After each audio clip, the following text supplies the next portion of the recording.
Thanks, Jorge. And thanks to all of you for joining the December 2017 webinar of the Sustainable Materials Management Web Academy. This 90-minute webinar is hosted by the U.S. Environmental Protection Agency to provide training and networking opportunities to state and local governments, non-governmental organizations, and other stakeholders interested in sustainable materials management. We are glad you are participating, and we thank you for your patience as technical difficulties on our end resulted in many of you needing to re-register for this webinar. Today's webinar will feature presentations about technological innovations that are being used to manage food recovery and waste diversion efforts, thus reducing the amount of food sent to landfills. We are proud to share that all three entities are also EPA Food Recovery Challenge endorsers. The first, spoiler alert, is a Massachusetts-based technology company that offers food manufacturers, distributors, and retailers a business intelligence solution to better manage food recovery and waste diversion efforts.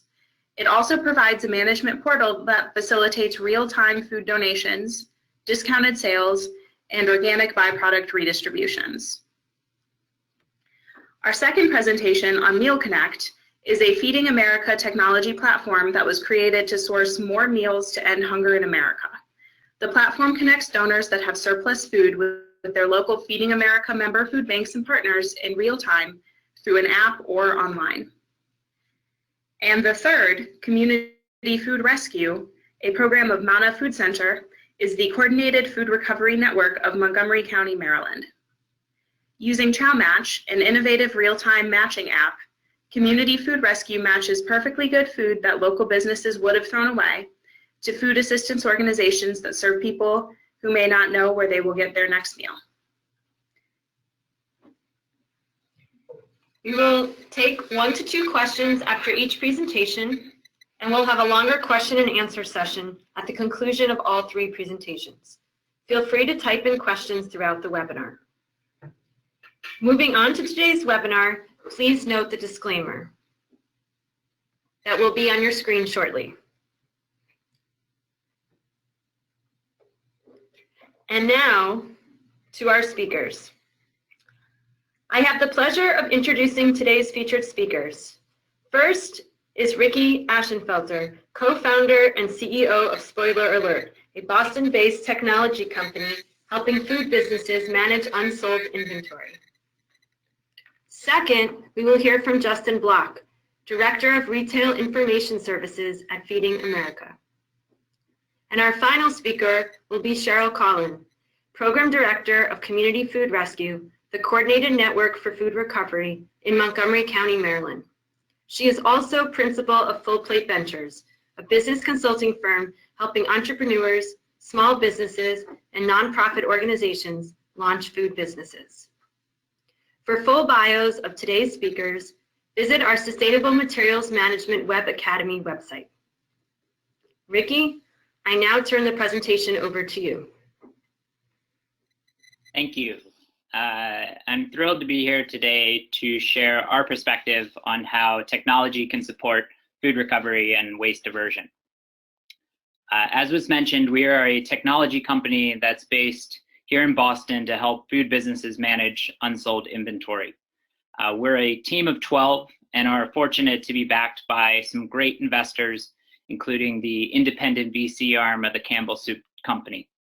I personally have spent about 10 years in the field of sustainability, software, and startups, including a short stint at EPA, and it's great to be here today. When we started our journey in late 2013, we were just a research project at MIT. And what has happened has been an incredible journey and an incredible increase in awareness to consumers and businesses over the last 4 years. And through that process has also been the emergence of a growing number of innovative technology solutions that are supporting food recovery at a business, nonprofit, and municipal level. And we don't have time to go through all of these, and you'll hear from some of the great solutions today. But what often happens is these solutions materialize through different business models, through different industry verticals, and through different features and offerings. And it's important to recognize, we believe, that all of these solutions are unique and quite different and don't serve the same function. And one of the areas they differ is in the different roles in the production and consumption of food and the businesses and organizations that are involved in that. And as we all know, at every step in the food supply chain and for very different reasons, food gets wasted and serves as often a feedstock for major waste and recycling companies.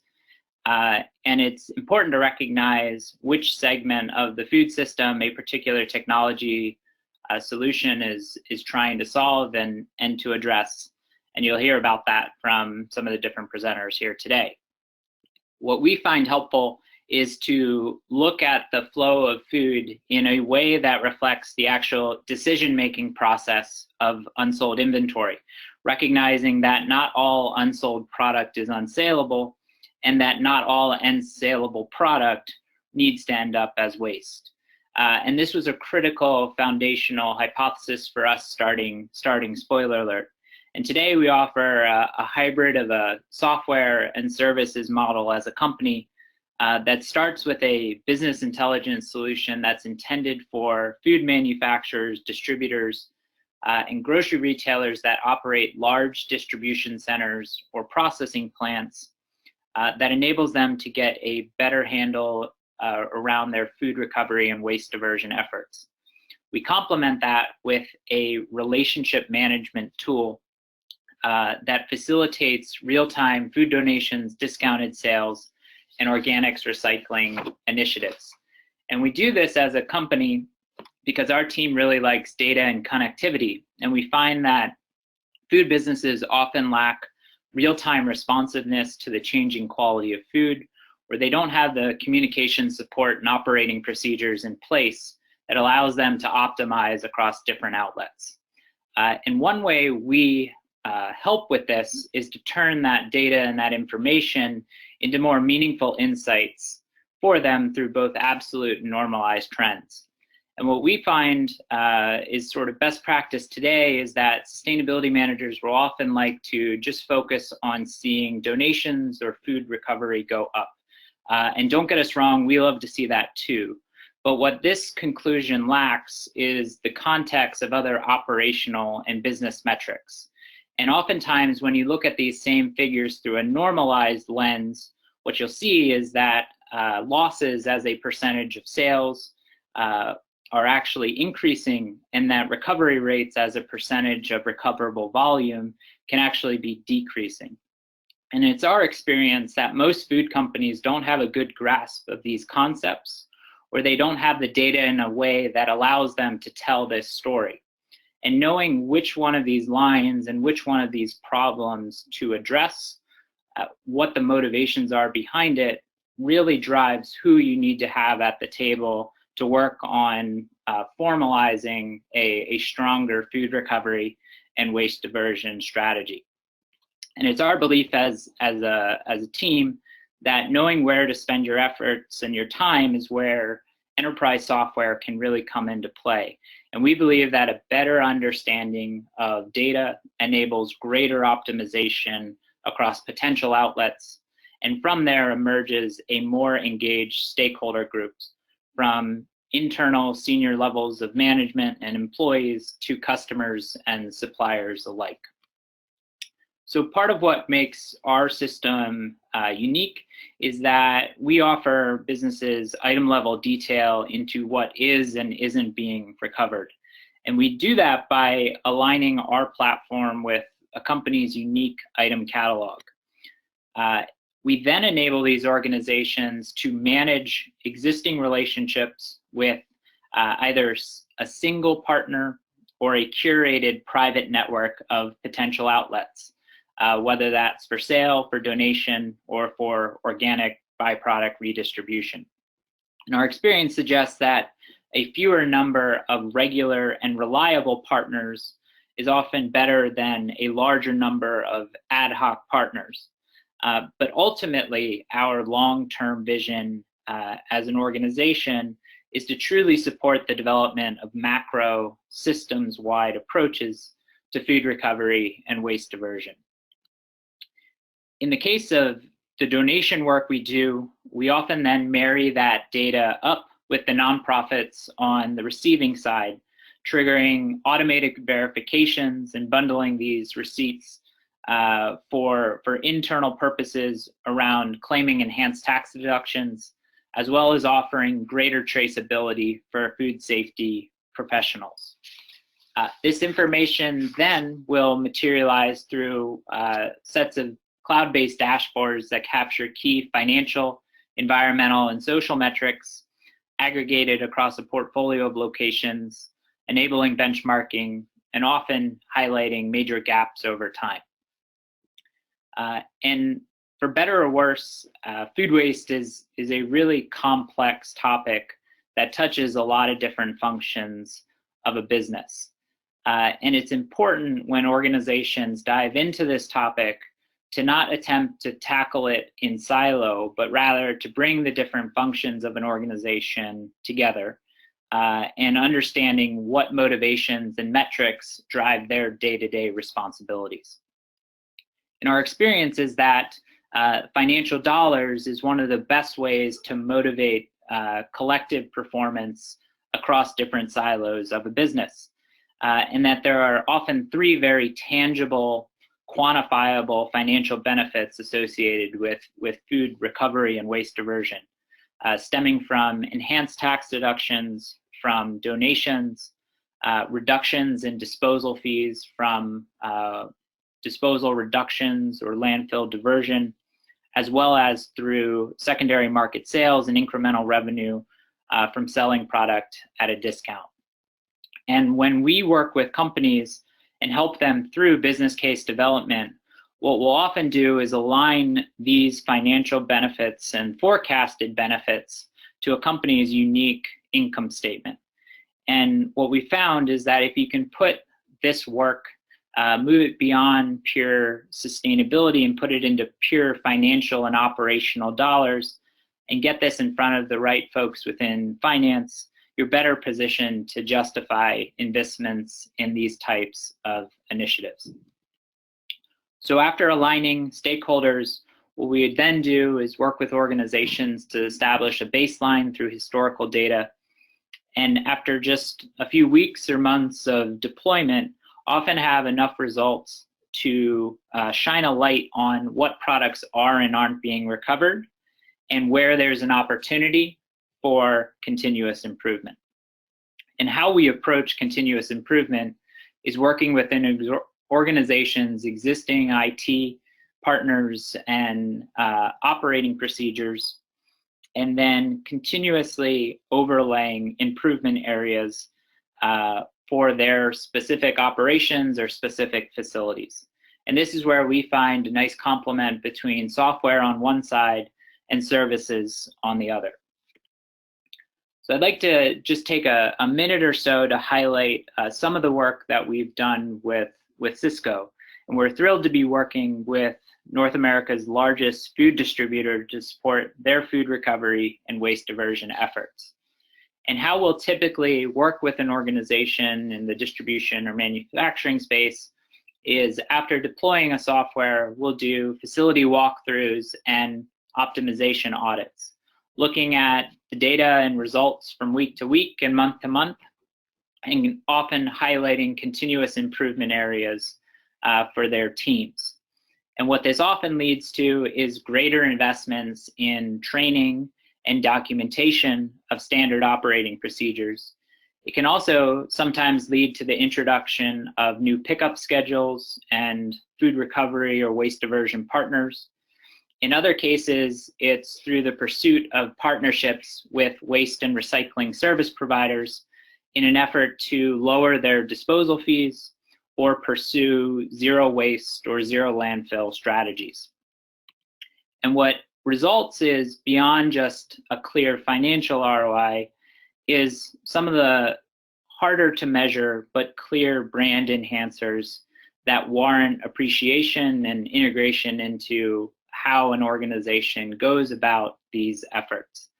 And it's phenomenal when you can take historically corporate-driven initiatives and take that information and apply it and enable it very locally through either local community impact reports or ways to engage local partners and employees as part of a big corporate strategy on this front. So I recognize there was a lot I covered here, and we only had time to really skim the surface on many of these concepts.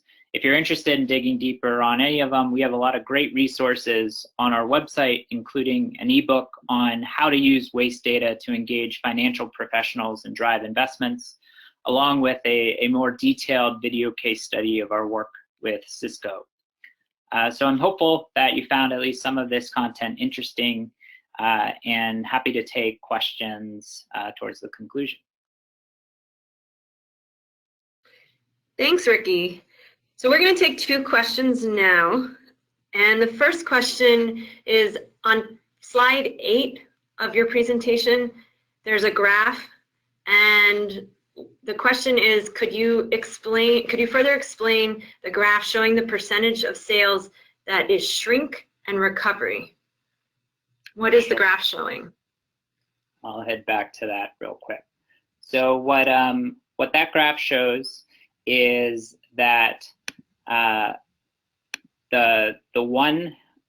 green on the left is absolute dollars or pounds of product recovered, and the lines show absolute shrink and absolute sales. So shrink is an industry term for inventory losses or waste generated. So what these lines show is the shrink to sales is of our total sales as a company, how much of the product that we brought into our facility are we not selling? So obviously as a business, you want to sell as much product as possible.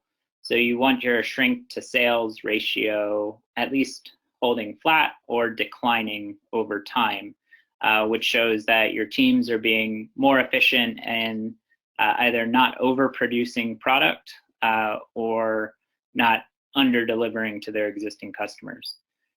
From that shrink that is generated and that waste that is generated, or product that they're not able to sell through their normal channels, the goal of a company should be to recover as much of that as possible, either through donations or other landfill diversion initiatives.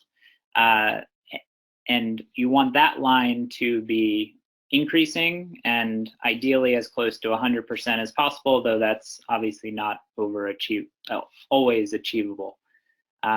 So these are 2 concepts that we highlight with organizations, which is let's reduce your shrink as low as possible, and then of which you have left, let's work to recover as much of it through partnerships. Thanks. A second question we have is, beyond feeding people, what do you see as some of the other use cases of your platform?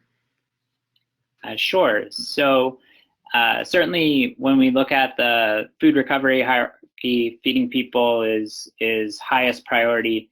But there are other use cases where communication support and data can drive change. And a couple of those are in the animal feed arena. We're talking with a couple food manufacturers about using this same capability to communicate out the availability of organic byproduct from the manufacturing process to serve as animal feed with local farmers. I also had the opportunity to present with the Kentucky Distillers Association earlier this year about how technology could support distillers making bourbon or other spirits, all that great, nutritious, valuable byproduct, in their case spent grain, could be used to connect with local farmers or animal feed producers to support landfill diversion on that front. So I think what's interesting is there's tech can play a role, ours and others, in very similar use cases with very different destinations and suppliers.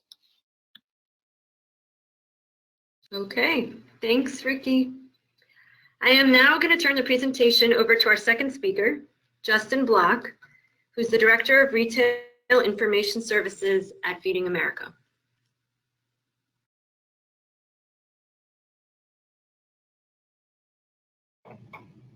Hey everybody, let me know when you can see my screen.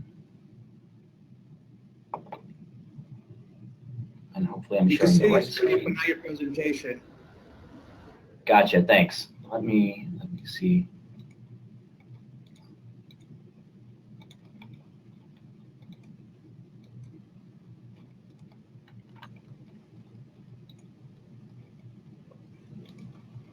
There you go. You got it? Yes. Well, I would like to. Oh, here we go. 1 second. If you want to enlarge it. Oh. There How's you go. that? Perfect. Good? Perfect. Excellent. Thanks everybody for your patience. So thanks again for having me. I'm Justin Block from Feeding America, and Feeding America is the nation's largest hunger relief organization. Our mission is to feed America's hungry through a national network of member food banks and engage our country in the fight to end hunger. Where Spoiler Alerts technology can help a food business identify wasted food in their inventory, our MealConnect platform provides an easy solution for those businesses to divert that wholesome product to our network while it would be distributed to their food insecure neighbors. Food waste reduction and our food recovery efforts go hand in hand.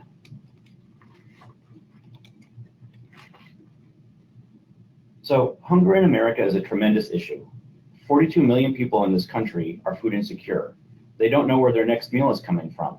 It's not just a rural or an urban problem. Hunger is in every county in the US. This means that 42 million people have to choose between buying food and paying for essentials like medicine, rent, or utilities.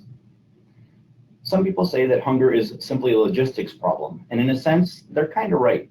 So much food and expense go into producing wholesome food that is ultimately wasted, while one in 8 go hungry. One in hungry go 8 too. At Feeding America, we saw an opportunity to take advantage of technology and bring efficiencies to the work we've been doing for almost 40 years. As I mentioned, Feeding America is the nation's largest hunger relief organization. It's made up of our national office, split between Chicago and Washington, D.C., and our 200 member food banks, and the over 60,000 affiliated soup kitchens, food pantries, and state associations that work with them. We serve every county in the United States and do it with the same commitment to food safety and client dignity everywhere. And I know this audience is quite familiar with facts and figures about food waste, but these top-line numbers are worth calling out here to frame out why we developed MealConnect. We're really good at gathering food from large producers, manufacturers, and national retailers. In fact, we're on track for 2 billion pounds rescued this fiscal year, up almost 10% from our record food donations collected last year. But we wanted to get better at connecting with smaller retailers, restaurants, and producers, the little mom and pops. How could we make it easier for them to donate surplus product? So we created MealConnect. So what is MealConnect? Since 2014, our network has been using MealConnect as an operational tool to manage all the regularly scheduled local grocery store and restaurant pickups in their communities. But just a few months ago, we launched a new function on it. Now those independent food businesses are able to go to mealconnect.org or download our app and post a donation in about 30 seconds. And our proprietary algorithm shoots a notification about the opportunity to all our local network nonprofits. Then all the stakeholders stay notified in real time when a connection is made and when the pickup occurs. And this is all provided to the donor at no charge.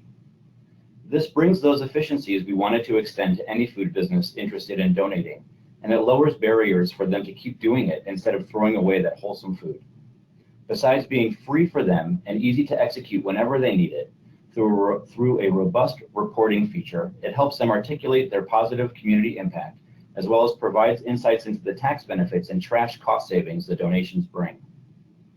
Beyond all of that, since MealConnect is part of Feeding America, it has the instant scalability to create a real, sustainable food waste reduction solution.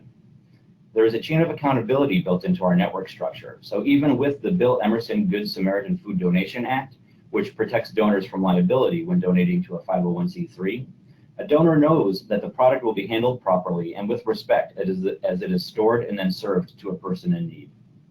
In building MealConnect, we took a human-centered design approach. We wanted to make sure everyone could use it easily, from a busy kitchen manager who might have other priorities to a retiree who volunteers at the local soup kitchen once a week. And we got a huge compliment when one of our earliest users, a Silicon Valley-based organic grocery delivery business, let us know how happy they were with it. When I flew out to meet with them and to see the Women's Residence Center who had been responding to their donation postings, I was so humbled as I saw the direct human impact of this technology in everyday use. In fact, I'd like to take a moment to recognize our past and current partners with MealConnect, the Walmart Foundation, Google.org, and General Mills. So who can use MealConnect? Who can use MealConnect? Any food business that has unsold or unserved product to donate. This means restaurants, butcher shops, gourmet grocery stores, produce stands. It's not limited to just one type.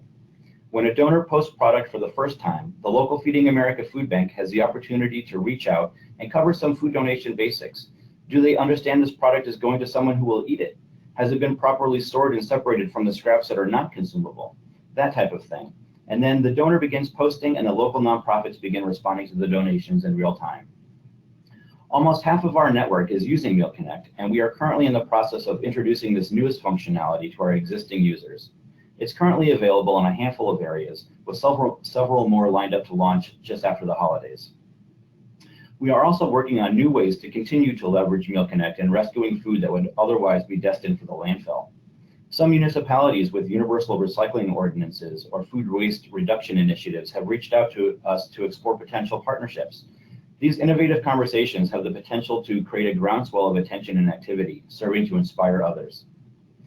This is a shot of our landing page. There are some additional information resources located here at mealconnect.org, as well as a way for you to contact me and my team. So our app is also a great way for folks to get involved as well. Here are some screenshots of that. If you download the app, you can share the first few seconds of informative animation with the management of your favorite restaurants and grocery stores. This can help spread the word and let them know their customers are interested in knowing the places that they spend money operate responsibly. So, and lastly, I'd like to share an upcoming event that I think this audience today will find informative. Feeding America is hosting the 3rd Food Rescue Summit in Washington, D.C. on January 23rd and 24th. The summit will bring together industry, non-governmental organizations, policymakers, and network partners with the goal of elevating work currently being done in food rescue and food waste reduction. Discussion on policy will be co-led by the Harvard Food Law and Policy Clinic. The objectives of the 2018 Food Rescue Summit are to provide a forum to better enable the work of the food rescue community, share new learning and innovative practices in food rescue, and create opportunities for organizations to collaborate and continue the conversations generated at the summit. You can learn more at foodrescuehub.org. Thanks so much. I look forward to any questions I can answer. Thank you, Justin. We will now take 2 questions for you. The first question is, we have some questions about the logistics of who can use MealConnect. Does MealConnect take prepared food? Does it service rural communities not close to a Feeding America food bank, and can schools use it? Wow, those are great questions. I'll answer them, I think, in reverse order. So in rural areas, will MealConnect be able to facilitate food rescue that is not close to a Feeding America food bank? And the answer is a resounding yes. Because Feeding America food banks and their associated partner agencies, those soup kitchens and food pantries, cover every county in the U.S., rural and urban.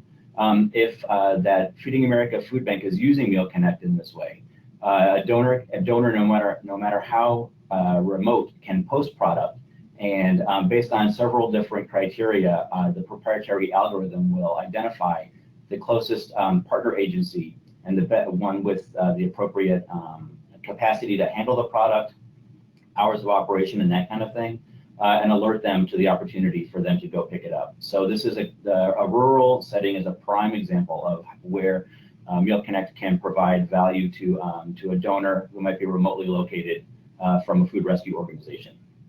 What was the second of the 3 questions there? Oh, do they take prepared foods?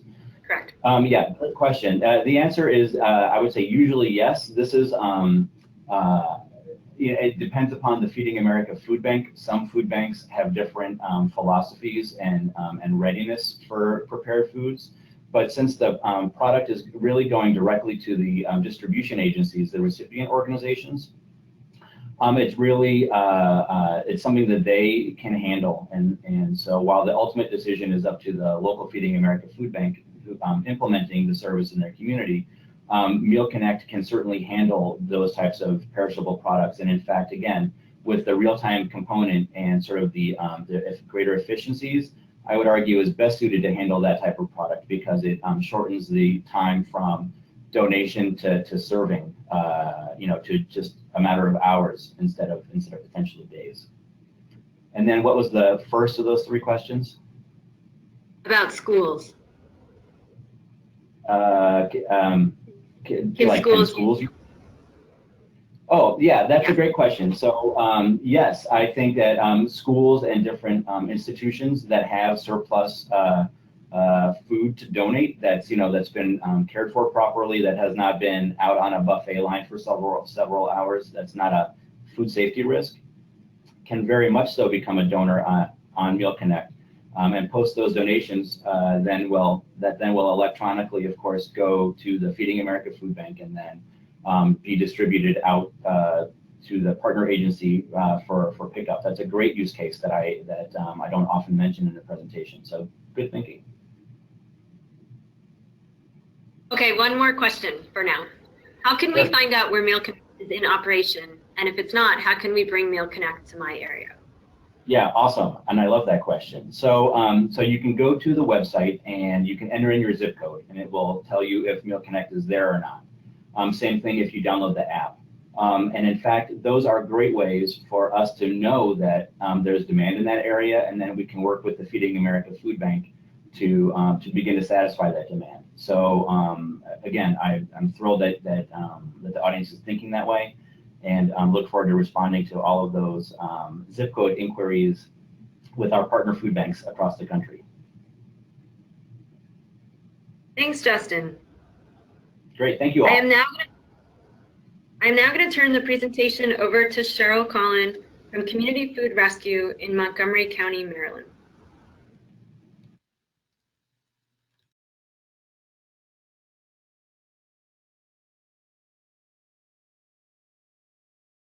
Good afternoon, everyone. Can you hear me okay? Yes, we can. Cheryl, can you start the slideshow from the beginning? Yes.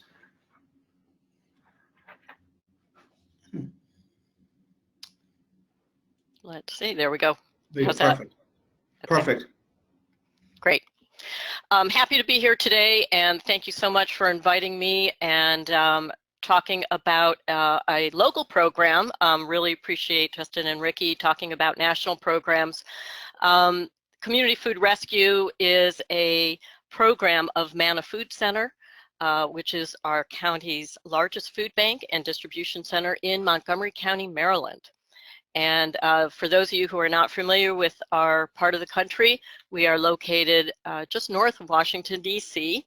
And even though we're considered one of the wealthiest counties in the country, we still do have 70,000 of our county residents who are food insecure. And at the same time, we recognize that Montgomery County's solid waste is the largest component of the solid waste at 146,000 tons, or 23% a year. So we still have a lot of work to do. Community Food Rescue got started in September of 2015, and while we're focusing today on technology, and I will talk mostly about technology, I just wanted to introduce you to Community Food Rescue as a comprehensive program where we have written and published food safety guidelines. We use food safety protocols and education that has been co-created with our county's health department. We've also offered capacity building grants so that our nonprofit members can purchase things like refrigerators and freezers and even parts of trucks, storage facilities, and such. We also want to make sure that everyone in our community knows about that food is being recovered, so we do have a public recognition program, and as I mentioned, we'll be focusing mostly on the real-time matching application that we use to make all of this happen.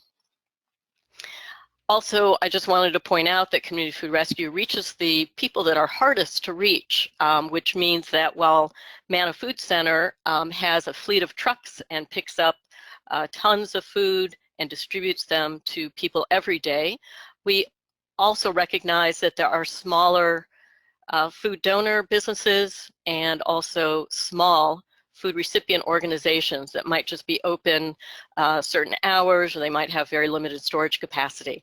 We also recognize that a lot of our food recipient organizations do not have transportation, and so we added a third element, which is a volunteer food runner role, so that food can be directly transported from the donor business to the food recipient organization.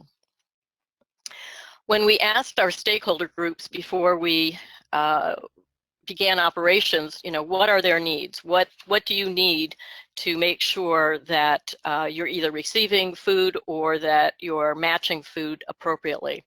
And if you look on the left side, you can see that the criteria that we were given as we thought about how to create or find a software that would satisfy these things, that we wanted to make sure that the software was easy for people to use, yes, that it had real-time matching, that a lot of our food recipient organizations already had one-on-one relationships with food donor businesses, and so it was important for them that that we honored those existing relationships and that we built new relationships. It was important to our recipients that there was some kind of reliable transportation, that there were uniform food safety protocols in place, and that we were able to capture data uniformly so that we could aggregate and report out all the food that's being recovered in our county. Users also wanted some kind of feedback mechanism, like a Yelp type rating system, and with all of these criteria, this system needed to be free for all users. So you can see on the right side, we just sketched out what some of these possible operations might look like and what this program might look like. And as we did our search around the country to see if there was some existing software, we chose ChowMatch, that is developed by Todd Hing and Associates in San Francisco. We chose ChowMatch and we currently license it. At the time, it was the only software that was in use when we needed it. And since the launch of ChowMatch in September of 2015, here in Montgomery County, we've worked closely with Todd Hing and Associates on different phased software enhancements, testing and refining and making sure that users were getting all the benefits that they needed. So some of the features in ChowMatch that we were particularly attracted to was that it was donor driven, which means that donors can either post a one-time offering of their food, or they could schedule a regular, either weekly or bi-weekly food run. It was a two-way match using the algorithms of the software, which automatically and instantly matches the food donor with the suitable food recipient organization as part of our network, based on profiles that each of the donor and the recipients have pre-populated into ChowMatch. And then it's very versatile, so that our volunteers who sign up to participate in the Community Food Rescue transportation get to choose which runs they want. So when a match is made, an email alert will go out to the volunteers, and the first volunteer to accept that run will get that run. And the other volunteers will be blocked so that we don't have more than one volunteer picking up food at the same time. We are also really happy that ChowMatch is both a web-based tool and a mobile app. It has some very robust reporting features, and as I mentioned, it is free to all users. As we started working with ChowMatch and seeing how it's working in Montgomery County, and we're being able to grow our network of food donor businesses, recipient organizations, and volunteers, we started to work with Todd Hing and Associates to enhance that software so that it really fulfills our users' needs, one of which had to do with food safety. As part of the sign-up process, we use an API that allows ChowMatch to go into our county's database of licensed food businesses and verify that that business is indeed licensed and open for operation before they get accepted into our network. Likewise, we want to make sure that our volunteers are all trained in food safety, that they've reviewed our guidelines, reviewed our videos, and they are actually required to take a quiz and pass with 80% or better before they're eligible to pick up food. All of that is automated within ChowMatch.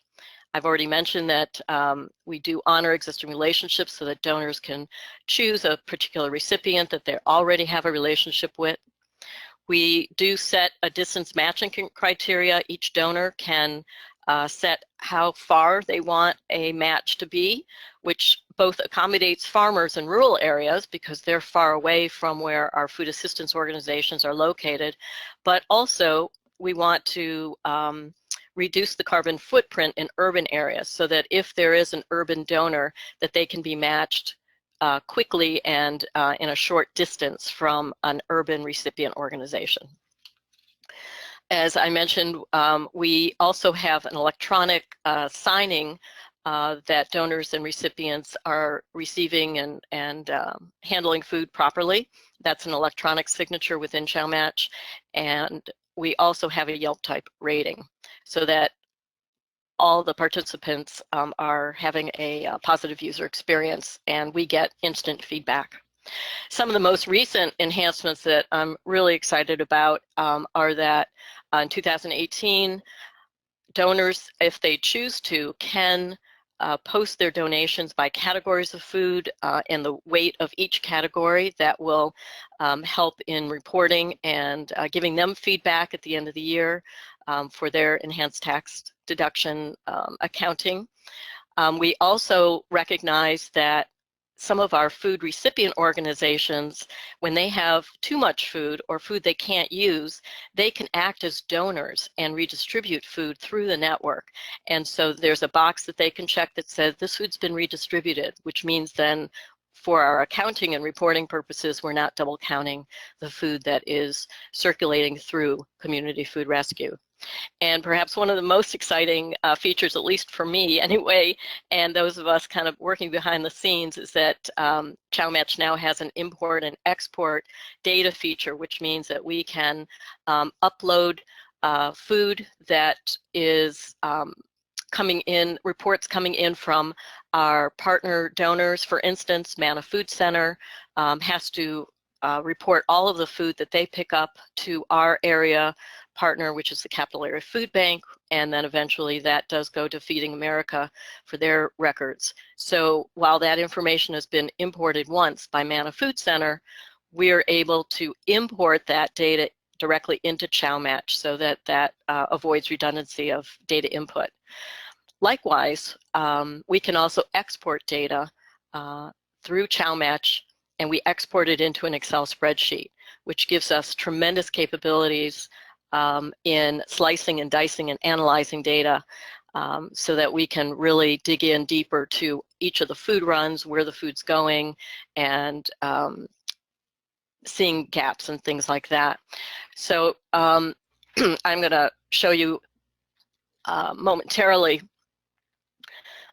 excuse me, one of the ways that we use that exported data.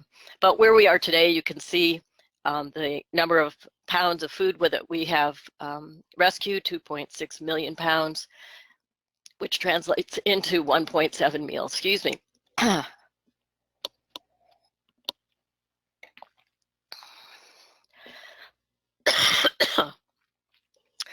So one of the ways that we're able to use that exported data is to map our food runs.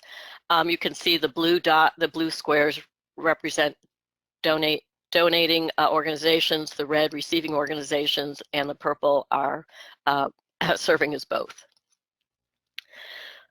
In the first 5 months, you can see the food runs. And then over 15 months, you can see our growth in food runs. Thanks to Johns Hopkins Center for Livable Futures for providing that GIS mapping. They directly took that Excel spreadsheet with our food run data and could easily create these maps for us. So this really helps us to identify where the food runs are going, start to see new partners, start to see some of the relationships forming in the rural parts of our county, and then see also where some of the gaps are. So just in conclusion, we're really excited that we have this great opportunity to serve our community, to make sure that more food is rescued and fewer people are going hungry. We also recognize that community food rescue is really built on relationships, that we're here to help the entire network of food donor businesses and food recipient organizations, and using this technology as a tool, we're able to feed more and waste less. Happy to answer any questions. Thanks, Cheryl. So we're going to take 2 questions for you before we open up questions to all 3 speakers. There are a number of folks that are interested in hearing more about the logistics of ChowMatch. What is the staffing requirement to run this application? And after the licensing fees, are there main type fees? I'm sorry, I heard, I just heard the first part of it. Could you repeat the question? Sure. People are interested in hearing more about the logistics of ChowMatch. Specifically, what is the staffing requirement to run this application? What is the fee? And then after the license fee, are there other maintenance type fees? So yeah, really good questions. In terms of staffing, really I serving as program director, and then we do have a part-time outreach coordinator. We both act as administrators for the program, and because it is real time, it's important to have some staffing that is watching behind the scenes, the matching of the food runs really 24/7. And so between myself and my colleague, Susan Wexler, we kind of tag team, and one of us at least is just watching behind the scenes. We can also, if there's an issue or a problem or something, we can certainly solve that either on our computers or on our mobile phones. So we have full access to that. And then in terms of fees, there's the annual licensing fee that Todd Hing charges us. And then when we do have enhancements, some of the enhancements that are particular to our needs, we pay for. And other enhancements are built into the software improvements and the different versions of ChowMatch that Todd Hing releases to all of his clients. So we are both the instigators of some new technology to say, hey, you know, it would be really great if ChowMatch did this, that, and the other. And then also we're the beneficiaries of other enhancements that other communities suggest, and that the software is enhanced. And then we get new versions of the software periodically.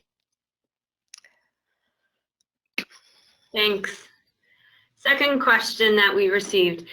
Can you talk more about the criteria for the food runners? And do the food runners get mileage reimbursements, or are they able to log and use them for tax reductions? So we don't reimburse for mileage. Anybody who volunteers in any capacity throughout the United States can take I think it's 14 cents a mile deduction on their taxes. So we encourage our volunteers to do that. In terms of criteria for volunteers, they basically have to have their own vehicle. They just have to have some spare time.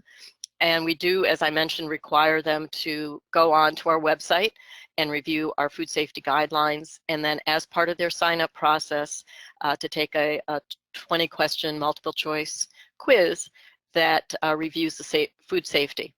And I'll just put in a plug that we also offer free webinars on food safety training. And we have our next one coming up January 18th, which is a webinar between 7 and 8:30 p.m. Eastern Standard Time for anybody who would like to learn more about food safety. Okay, thank you, Cheryl. So now we're going to go to some questions that are overall for one or more speakers. We've heard today about a number of software solutions. How do you suggest navigating the proliferation of food waste diversion apps? How do groups interested in starting to use one of these programs or another program start to figure out which is the right fit? Let's start with Cheryl, because I imagine you went through a process to figure that out, and then Justin and Ricky, if you have anything to add, feel free. Yeah, that's a really great question, and indeed, we did go through that process. So again, back in 2014, when we started our research, there were many fewer programs available, but there were a handful of them. A lot of them were still in beta testing or weren't launched yet. So we wanted to make sure that whatever we chose fit our operational model, which for us was a decentralized model, meaning that food was going to get distributed directly from donor business to food recipient organization without going through a warehouse or such. We also wanted to make sure that there was some kind of component for volunteers for transportation, because we heard loud and clear from our recipients is that most of them do not have the capacity to transport food. And as I mentioned, as I looked down that criteria in the slideshow, you know, there were a lot of other criterias like, you know, are there is this real-time matching, and is there a cost, and things like that. So we did a combination of fielding our stakeholders' needs and then matching that against what the existing software was. So I think you just have to decide also, you know, what your particular program's needs are and what your stakeholders are looking for, and then match that with as you go and look at the universe of software programs. And there are a lot more out there now.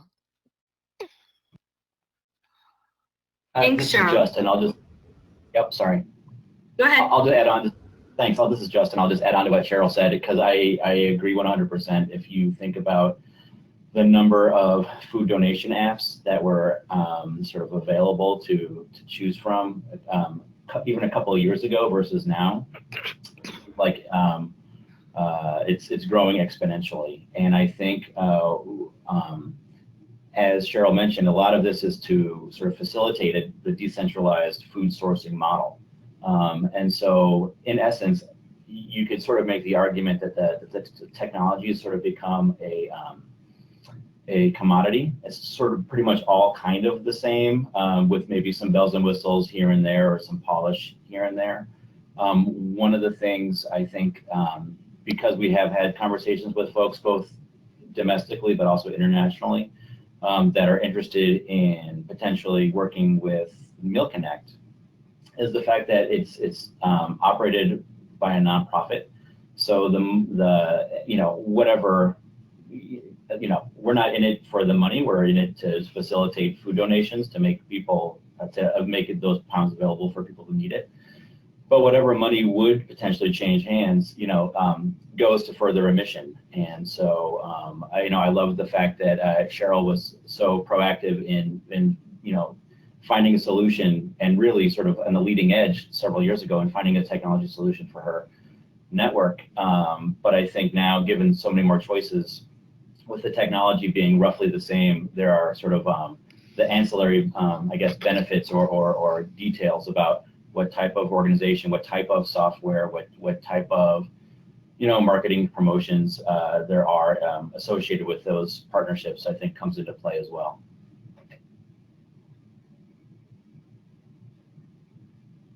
Okay. All I'll add is that I'll do a plug for Refed, which is refed.com. They're a multi-stakeholder group focused on spreading awareness and investment in this area. They have an innovator database online that has a lot of the different solutions and innovators compiled in one centralized resource, and is constantly updated. Thanks, everyone. So this is a question for Ricky. It seems like you're very tapped into the world at the intersection of food and technology. What are one or two industry trends that you think will have an impact on the need for technology?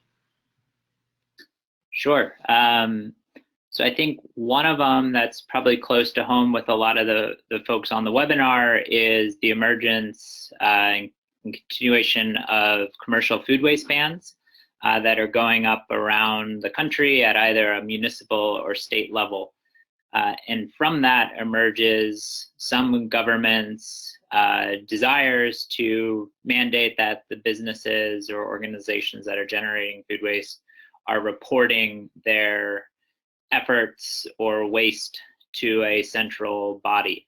And I know this is a topic that is emerging in the state of California. So I think technology can help serve as a tool to help organizations meet those reporting requirements and achieve landfill diversion or food recovery efforts. So that's one. I think another interesting area at the intersection of food and technology is the role of blockchain, which is adding greater traceability of product attributes from the farm all the way to the end consumer. And I think this has some pretty interesting implications from a food safety standpoint, but as well as expiration dates and perishability, and being able to help organizations push product to the best potential outlet for it, depending on certain, minute, readily available product attributes. Okay, thanks. This next question might be best suited for Justin and Cheryl. Are you able to make sure that people who do not have access to technology such as computers or smartphones are able to use the platforms? So I'll hop in. So that's something that we take into consideration, we took into consideration as we designed MealConnect for sort of the public-facing side of it. But also too, as we work with donors that typically may only give food, like potential retailers, for example, that have food but also have other goods like that are returned. And in fact, there's a large retailer that we also work with, and I was just discussing with the relationship manager the possibility of tablets, small, outmoded electronics, whether they're smartphones or tablets that get returned or exchanged in for new ones. What happens with those? Could we potentially collect those and then distribute them out to our network of food banks and recipient organizations, those partner agencies, so that they then become technology enabled and can use can take advantage of this new wave of technology infrastructure available to food recovery efforts. So it's a great question, and one that we always are trying to sort of press the boundaries on and leverage existing relationships to benefit those we ultimately serve. So great question. And I'll add to that when we first started Community Food Rescue, we were very concerned about that and wanted to make sure that everybody could participate. So we actually contracted with an answering service and provided them with a script so that they could sign people up or could create food donations, postings and such. And in our 2 years of operations, we've just never needed it. We do have a regular phone line, and it's answered by myself, and I can immediately get back to people if they have questions or concerns. And as I mentioned, this is not just about technology, but it's definitely about relationships. So it's so important to have a real person who understands the needs of our member users and can work with them whenever they have a real, a real-time question. So we see the technology as certainly being useful, and as more and more people do adopt the mobile technology, we're finding that the smartphones are useful too. But anybody can participate, and they can just pick up the phone and call me. Thanks, Cheryl. This is a question for Ricky. Recognizing there may be some confidentiality issues, could you give us an idea as to how the source partners were identified when building your customer client list? Sure. So I'm assuming the question is referring to the partners on the recipient end. But our approach when working with an organization is to maintain and preserve existing relationships and build on top of that and to complement that. So any organization we work with their existing nonprofit partners day one. We familiarize them with the approach and the technology. We train them, answer any questions they have, and then we continue that relationship going forward. And that includes often Feeding America affiliated nonprofits as well as non-Feeding America organizations as well. From there, what we do is determine whether there is a gap in coverage, and we work with the existing partners to determine whether they have the capacity to fill that gap. And if they do, we work with them and help align pickup schedules. In some cases, there's a need for extra capacity. And what we find is the employees of a particular customer or facility often have a great pulse of the great organizations locally in the community that are feeding the insecure or supporting hunger relief. And what we find is it's a great employee engagement tactic to work with organizations to bring in new partners from their existing network. In other cases, when they don't have a set of partners identified, we can tap into our network and introduce ones that are a good fit depending on geography or profile.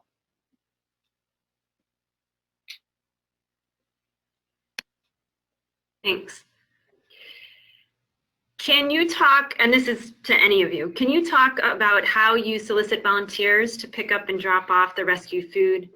And related, how you solicit food rescue donations, what kind of outreach or business targeting you do? I don't know who wants to start first. I'll go ahead and start. With regard to finding volunteers, we work closely with a very robust Montgomery County Volunteer Center, and we post opportunities for volunteering through them. Also, Manna Food Center maintains a wonderful volunteer list and database and newsletter we post there, and it's also great word of mouth. So we don't seem to have any trouble attracting volunteers, and in some cases our volunteers have to vie for getting food runs. With regard to general outreach, we are trying to target specific sectors. When we first launched, it was everybody and anybody, whether they're a restaurant, a caterer, farmer, farmer's market, institution. And now we're being a little bit more selective in that we recognize that large institutions, such as retirement homes, are really great. We're so pleased to have our relationship with Sodexo, and we have Asbury Methodist Village as a regular contributor of their surplus prepared foods that they freeze and then goes to some of our shelters that do not have cooking capacity but must provide meals for their clientele every night of the week. We also are very interested in soliciting international markets that serve people from just have cuisines from all over the world. And so we're very excited that we've just signed up a very large international market called Global Food and Supermax, which is, there are 2 stores in Montgomery County, and they have products from all over the world.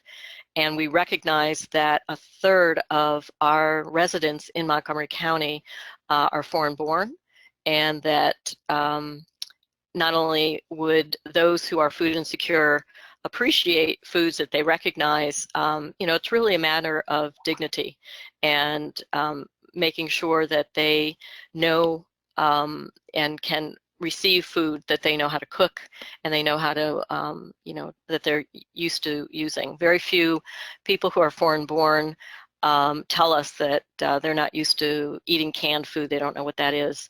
And we want to make sure that when they have to reach out to our food pantries, that they're able to get the kinds of foods that they're comfortable with. This is Justin. I'll hop in. So actually, I just came back from a 2-day visit to Austin, Texas, which is one of the food banks that's using MealConnect with this new technology, the new functionality, and it's turned out that using MealConnect in this way is really facilitating a partnership that I think has been trying to happen for a while down there.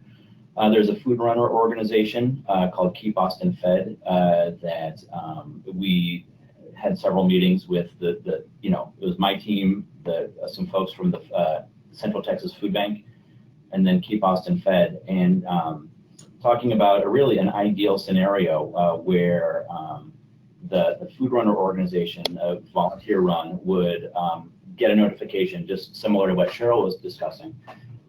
Get a notification and pick up the donation once the donor had posted it as available, and then deliver it to one of the partner agencies. So when you talk about volunteers, I think that here's an instance where technology can create or tap into an additional set of volunteers. Now, Keep Austin Fed, which is a considerably smaller organization but more highly specialized than Central Texas Food Bank, can now tap into Central Texas Food Bank's volunteer base as drivers, and Central Texas Food Bank can rely on Keep Austin Fed to run the product once it's available to a partner agency that maybe doesn't have the transportation or the flexibility to go pick up 50 pounds of fresh produce.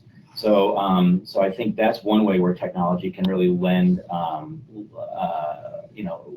increased access to pools of volunteers. But when you talk about outreach, there's outreach that happens at the local level. Again, Central Texas Food Bank, they have got their own communications team and food sourcing team that is out in the field all the time, working with donors to either create a sort of a regular pickup program 3 times a week, this kind of thing, or a more sort of ad hoc model, which MealConnect would facilitate. But at the national level, at the Feeding America sort of national office, we try to create outreach campaigns and strategies that support all the work happening at the local network side. So, like for example, this EPA webinar that you guys invited me to is a fantastic opportunity, and one that sort of I can talk about the work being done at the local level. Or other media coverage that really then a donor might hear about it when they're, watching Good Morning America or talking with their spouse. And then that day, somebody from the food bank walks into their office, and now all of a sudden there's 2 points of contact.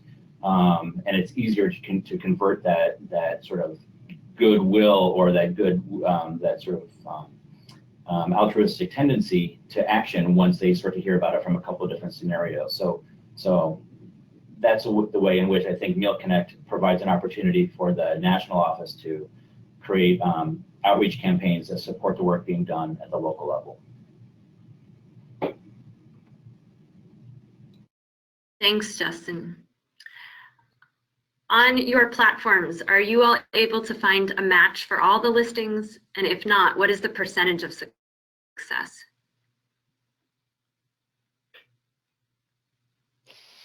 I'll jump in with Community Food Rescue. We have very few postings that do not get matched. If there is a rare opportunity for that, sometimes it's late at night after a catered event, and in that case, we ask the donor to refrigerate or freeze the food and repost the donation the next day. So that does not seem to be a problem.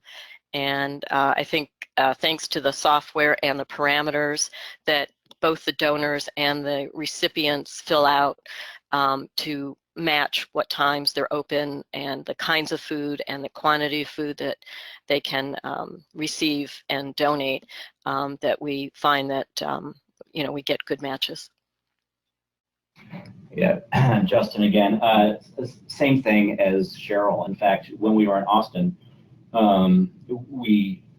before we were in Austin, but my team has partnered with a national delivery technology platform, food delivery platform, and integrated the technology so that as their businesses have product to donate, they can post it within that environment, and it automatically populates into a food bank's MealConnect account, and then obviously the notifications go up to the agencies. And so while we were, this is relatively new, so we're still in very much in pilot mode. So while we were in Austin over the last couple of days, we actually got our first sort of synchronized donation posting, and we were just mere blocks away from the food truck that posted it. So we ran over and said, "Oh, did you just post this? We're involved with this." So it was really pretty exciting. So that one went on without a hitch. This morning actually came into an email where in Indianapolis, another area where that we're piloting this partnership, just like Cheryl mentioned, there was a sort of an undetected glitch in the sync, and so that the donor posted product at 10:49 in the evening, and normally it would have gotten caught in sort of our gateway and said, the donor would have automatically gotten a notification saying, "Hey, you might want to post this in the morning. We can't find an agency that's open right now." But it got through, and then a match failed to occur because no partner agencies were open. But the person at the food bank caught it when he walked in the morning and reached out to the donor and got them to repost this morning. And I think it's been connected already. But again, same thing with same type of experience as Cheryl and same parameters within the software. Thanks. This is Ricky. I would just add that I think one component that's a little different about our approach is we're actually tracking all the items that they aren't donating, an organization isn't donating, and where that's going up, whether that's to the landfill or a composting facility or to animal feed. And that tends to be that volume that isn't being donated effectively tends to get overlooked, and oftentimes businesses don't realize how big of a chunk that can be. And with some of our customers, we've seen anywhere from 95% of their product wasn't being tracked as donated. In other cases, as high as 70% of product that wasn't being donated. And we use that as sort of a baseline for how we approach improvement with them to get as much of that recovered as possible. And we've seen results from sort of 5 up to 65%, in other cases from 30 up to about 70%, with the goal to get as much of that to humans as possible. But ultimately there's product just, it gets damaged by a forklift, it gets too close to its expiration date, it's part of a recall. There's always volume that inevitably doesn't go to humans and shouldn't go to humans. And it's important to then strategize around what is the best outlet for that product. Thank you. This is a question for Ricky. This was a question that was briefly alluded to before, but can you talk more about how spoiler alert can be used in sectors like service providers that work with schools, cities, corporations, etc.? Sure. I think this is an area we're continuing to explore, which is how do we take what we've built and enable its deployment at a city level or a state level or a regional level to tie in with either existing government initiatives for zero waste or food access, nutrition, a lot of different angles. And as I'll say, we haven't cracked that nut yet, but it's continues to be an area where we're ideating and talking and presenting with organizations that are coming to us with creative ideas about how to apply it. And I think the Kentucky Distillers Association example I used is one example of that. I think another is waste and recycling companies that maybe are starting to see, or maybe have seen, but are starting to hear from their customers that they aren't comfortable with good food going to the landfill or compost when it could go to people, how there can be complementary efforts between food recovery organizations and waste and recycling companies, how they can work in more parallel paths or as collaborators, recognizing everyone's motivated by moving volume. So I think those are some of the things that are top of mind for us and we continue to be interested in, but we haven't necessarily solved that yet, and for a lot of the reasons we've talked about over the last hour and a half. Thanks, Ricky. We're going to take about 2 more questions. This is one for Justin and Cheryl. Since both your programs are free for users, how do you sustain them? Could you talk about your funding methods? Let's start with Justin. Great. So great question. And, I think that there are, when I think about some of the donation apps out there that aspire to make money off of connecting product that needs to be donated with people who actually need it, they're looking to collect a portion of the perceived tax savings that they are providing to the donor by providing the service.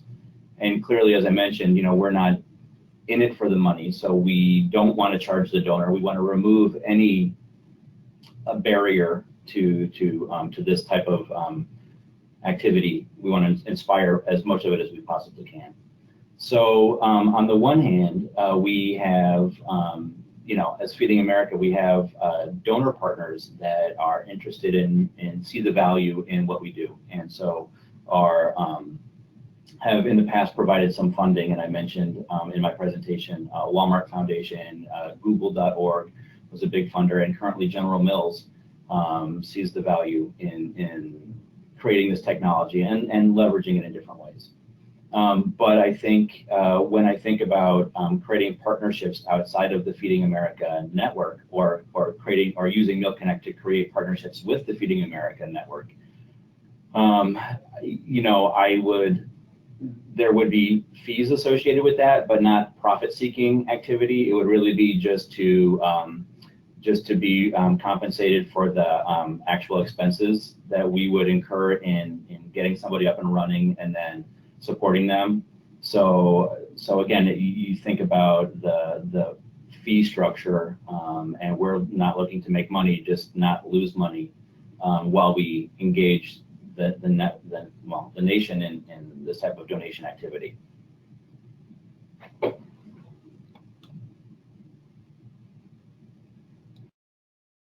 Cheryl, did you want to add anything? Sorry, I was muted. Yes, Community Food Rescue is county funded, and we are the designated food recovery program for Montgomery County. So we do get the majority of our support from county funding. We also do get some private foundation funding and from individual donors as well. We have been in a period of expansion and growth for these first few years. Once we kind of settle into all of the program components becoming solidified, we think that the funding that we require from the county will be much less. And so in our first 5 years is kind of the startup phase. After that, I think that our county funding, our public funding, will just be for continuing operations. And We have talked about the possibility of earned income.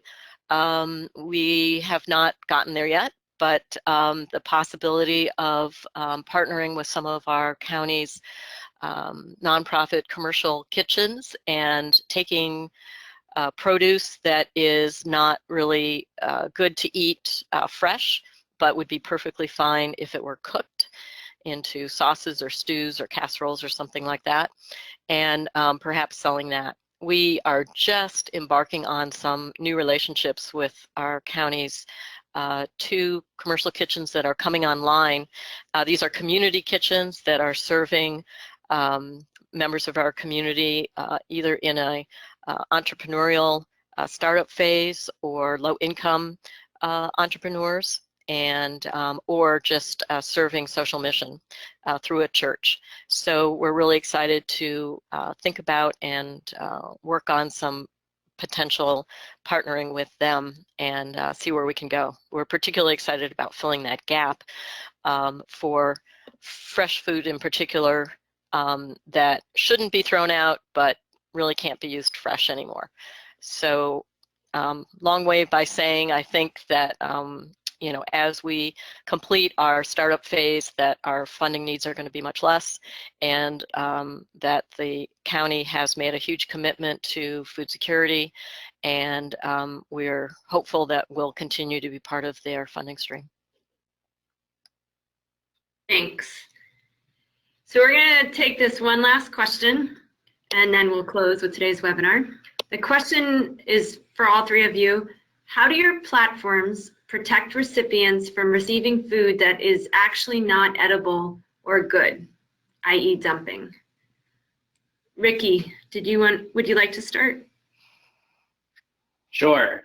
So with all our work and every transaction identified, we have both reason codes, which is for the business to indicate specifically the cause for donation or animal feed record, whether that's short shelf life, what we call ugly but lovely, or just simply surplus inventory. So we track all of that at an item level.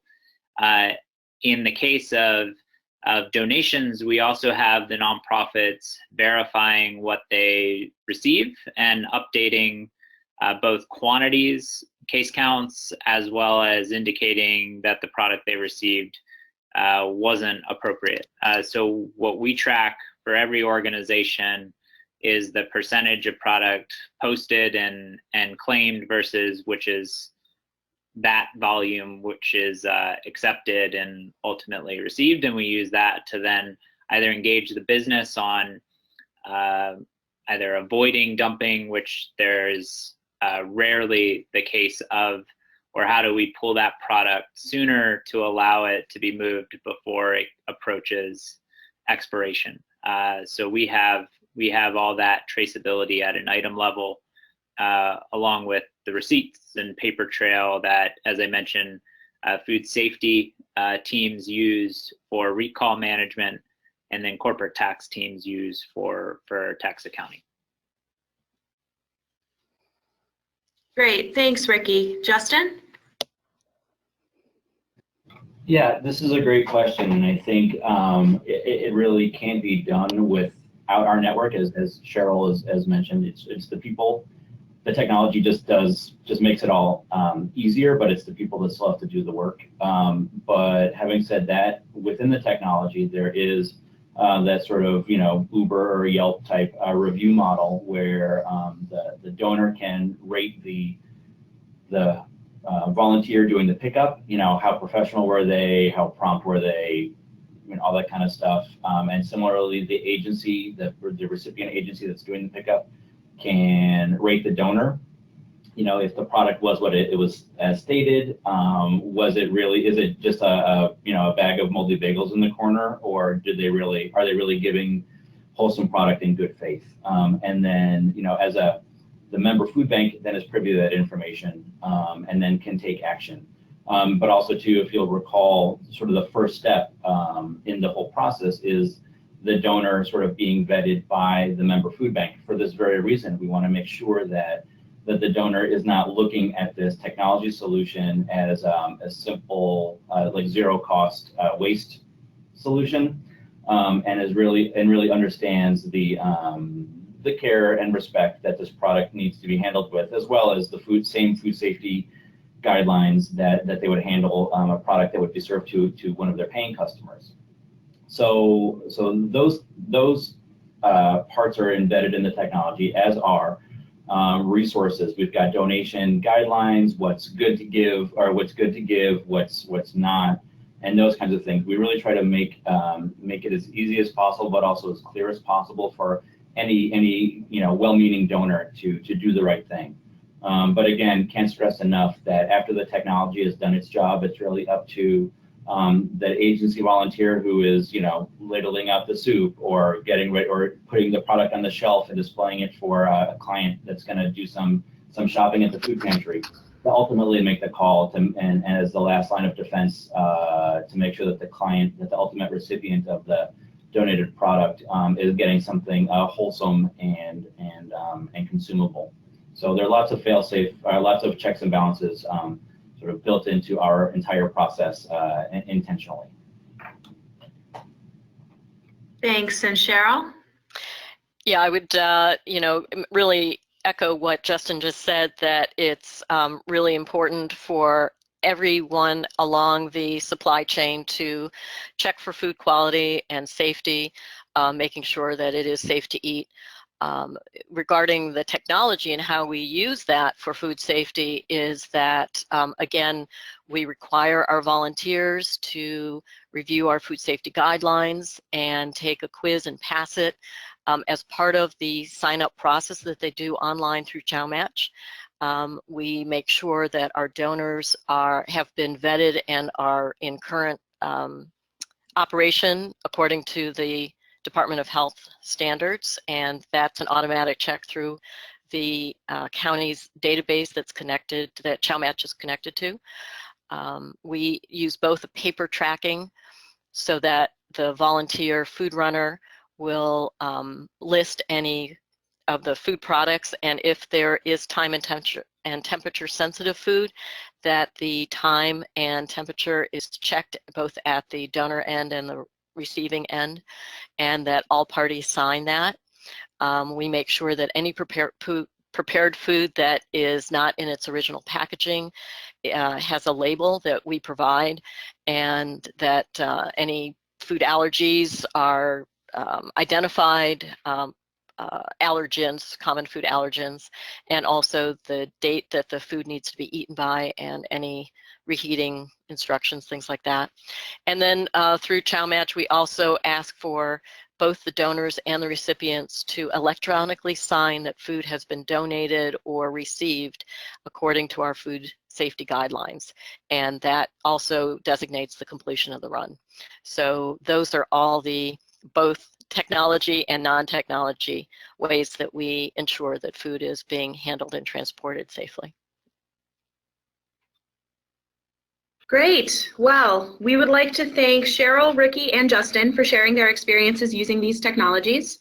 We also thank you for joining this month's Sustainable Materials Management Web Academy and hope that you continue to join us on future webinars. Please take a few minutes to complete the evaluation and give us feedback so that we can design informative webinars with compelling speakers. We will post the slides for this webinar next week and the audio in about 2 weeks. This concludes today's webinar. Thank you all and happy holidays.